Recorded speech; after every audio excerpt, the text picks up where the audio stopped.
What is up, everyone? Welcome to another edition of The Danny Show. I'm your host, Daniel Cody, and this is where I give commentary and reviews on all things wrestling. And before I get started, I want to thank everybody.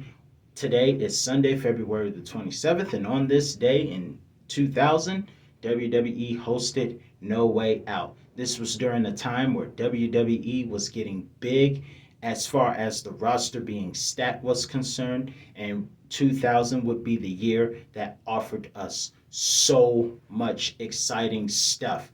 And this was one of the just the build-ups to where the excitement would really begin. So let's talk about what happened at No Way Out 2000, shall we? Like I said, the roster was getting really big, and we were seeing stars come from WCW to WWE. We saw new talent come upon us. It was just an amazing time. Let's get started with the opening contest of Kurt Angel, as Jericho called him, versus Chris Jericho for the Intercontinental Championship match. And this was a match where he was accompanied by China. It was starting off filling out process until slaps were traded, and then it got physical. They fought outside.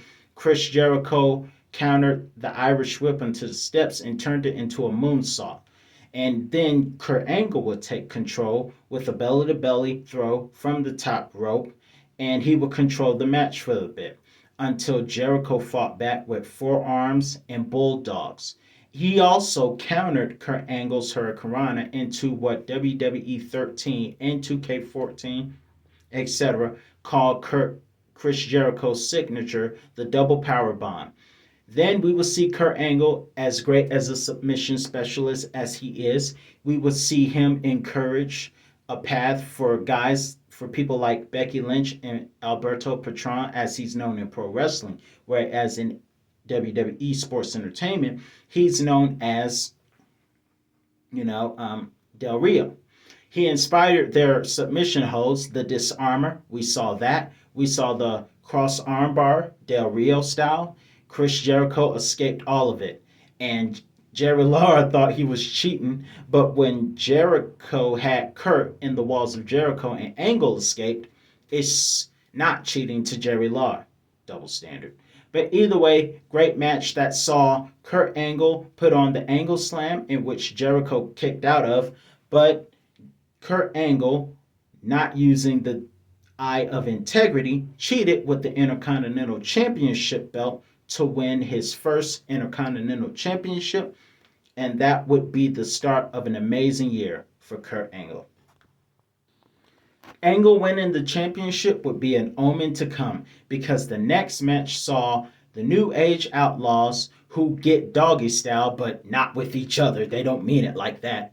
I didn't know what doggy style meant till this. But either way, moving forward, Road Dogg and Billy Gunn, New Age Outlaws versus the Dudley Boys. And this was during the time where Bubba Raiona Dudley, as I like to call him, was getting that reputation for his sick, perverted fetishes for abusing women. And this was during a non PG time in WWE. Not the type of things you would show a John Cena fan of this hour. I'm not dissing the John Cena fans. I'm just saying there were a lot of stuff then that you won't see now. Some of the stuff you don't want to see, some of the stuff I miss, some stuff I don't, but it was still a great era in wrestling.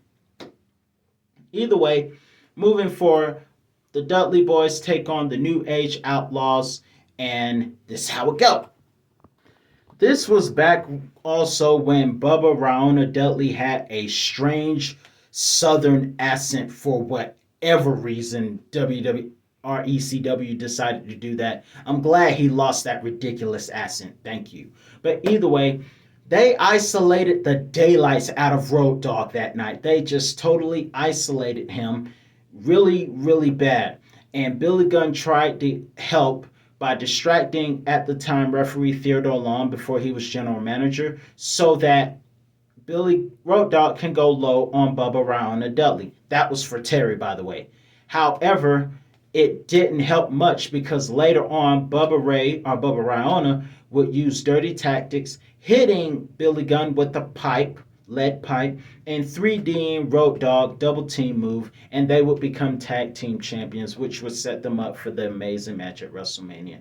Let's keep going.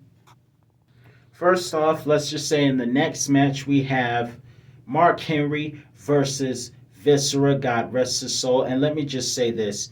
This was about the love of Mae Young. Now, God rest her soul, but when Mae Young would act certain ways, it would gross us out. And I think that was the whole point, was for us to just freak out. Because even if you're a fan of provocative stuff, which I don't really condone, but if you liked seeing provocative stuff in that time, um, there was things that happened. But when Mae Young would get in and try to act cute, it would freak everyone out, including Jerry Law, which would make me crack up. I hated when Jerry talked about puppies. I couldn't stand when he did that. Just nasty.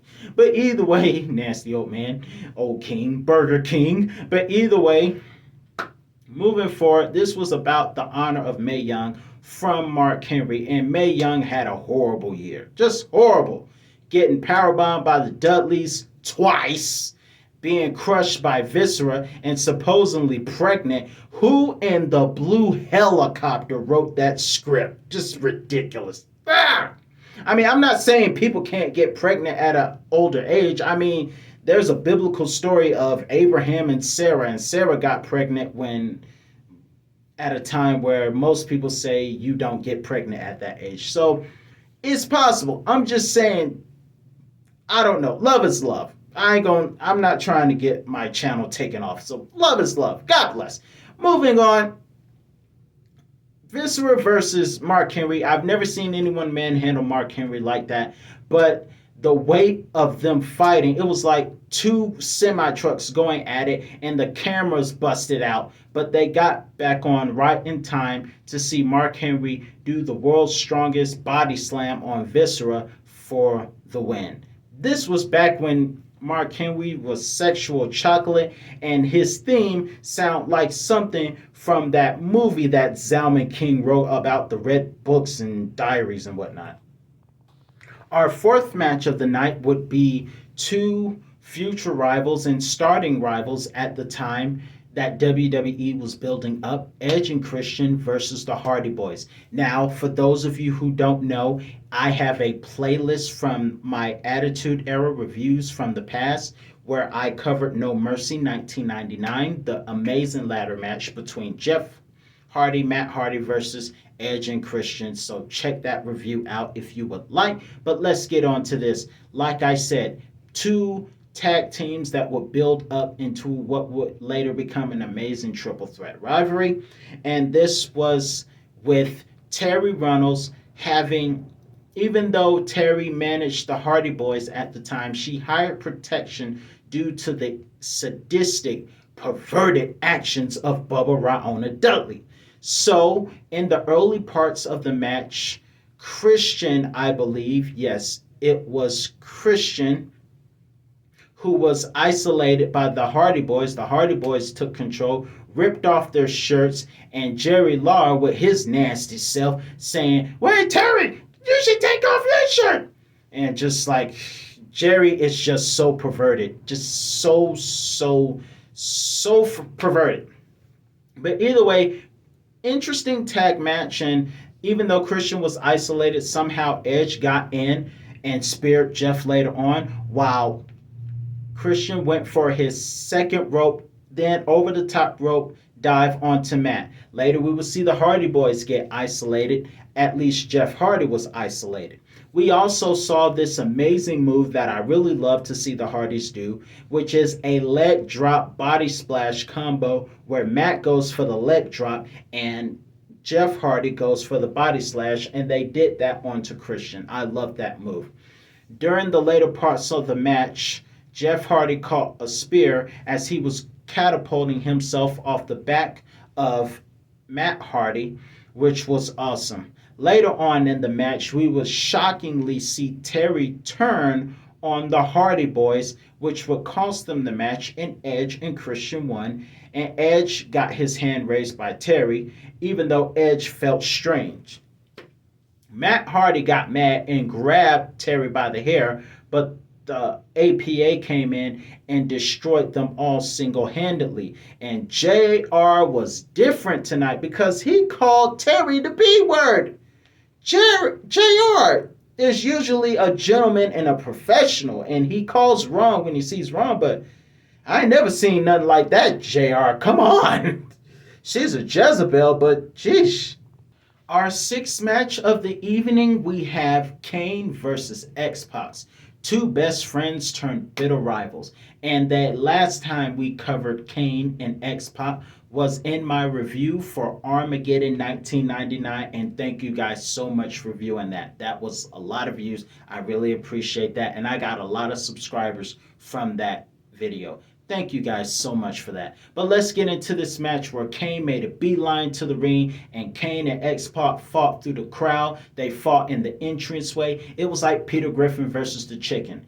X-Pac would take the ring bell when they found their way back to ringside and hit Kane with it. But then Paul Bearer would come in and attack X-Pac, which would lead Tori, not to be confused with Tori Wilson, to come in and attack Paul Bearer. Speaking of Paul Bearer, at the time, Paul Bearer had lost a lot of weight. What did Paul do? Did Paul hit the gym or something? Because he lost a lot of weight. Paul would chase Tori, and then they would fight. No, not Paul and Tori would fight, but Paul chased Tori. Kane chokeslammed X-Pac, and Tori would star in another episode of her own show called Tombstone Tori as Jim Ross put it on commentary. And Jim Ross was rooting for Tori to get Tombstone. It's not often that JR roots for a guy to abuse a woman. But that's what happened back then. But either way, Kane Tombstone Tori, and thanks to help from Steel Stairs, X-Pac defeated Kane using the stairs for pin leverage. And it is a miracle that Tori was not unconscious for hours, because usually when a woman gets tombstone like that, she's unconscious for a while, but she was able to get back up, which shows how tough she is. She had a rough year being abused by the Dudley boys as well, with Bubba Ra'ona Dudley. Sick freak! Just kidding. Let's move on. Next, we have Too Cool, Rikishi, Grandmaster Sexay, and Scotty 2 Hotty versus the Radicals, Dean Malenko, Perry Saturn, with Chris, accompanied by Eddie Guerrero, who had an injured arm at the time.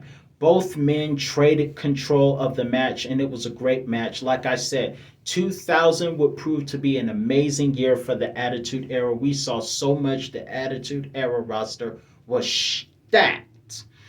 And this match was pretty interesting on both ends. I honestly thought that this was my first time seeing it. I watched this so that I could review it, and this was my first time seeing it actually. And I thought that the technical sound team, the Radicals, were going to win this one, but it was not to be, because Chris took some smell-o-vision from Rikishi's stink face, and we would see Perry Saturn get the worm by Scotty, and Dean Malenko would get the pile driver, which is his own version of the tombstone, which is kind of like what Owen did to Stone Cold at SummerSlam 97, and then get Banzai drop on for the 3 count. Too Cool wins.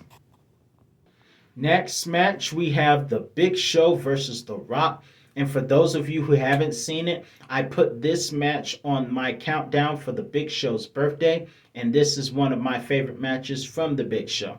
It was a match where Big Show and The Rock stared down each other for the #1 contenders match at WrestleMania, despite Rock winning the Royal Rumble. And I covered the Royal Rumble. If you want to check that out, that is also in my Attitude Era Review from the Past playlist. It was a face-off with a huge size difference between The Big Show and The Rock, even though The Rock is still tall. The Rock slapped Big Show. Oh, Tish, it gets physical. They fight ringside and in the crowd. God, I love the Attitude Era. Miraculously, somehow, we saw The Rock body drop the Big Show. That's a miracle. But either way, Big Show took control despite The Rock blowing water mist in his face. Big Show took control of the match. We saw a choke slam for a 2 count. Then we saw the referees fight after Earl Hebner got knocked out accidentally. The refs fight on the outside while rock bottoms the Big Show and gives him the people's elbow. Actually, he didn't give the people's elbow because Shane McMahon came out with a huge pop because he was the favorite at a time. He was likable as authority member. But then, as The Rock was going for the people's elbow, Shane interfered with a chair shot and cost the Big Show the Rock the match, and the Big Show won.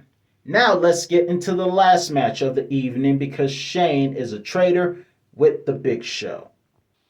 Our last match of the evening is a match inside Hell in a Cell between hometown favorite, not Triple H, World Heavyweight Champion at the time, versus Cactus Jack. We saw Mankind in the cell. Now it's time to see how brutal Cactus could get in the cell.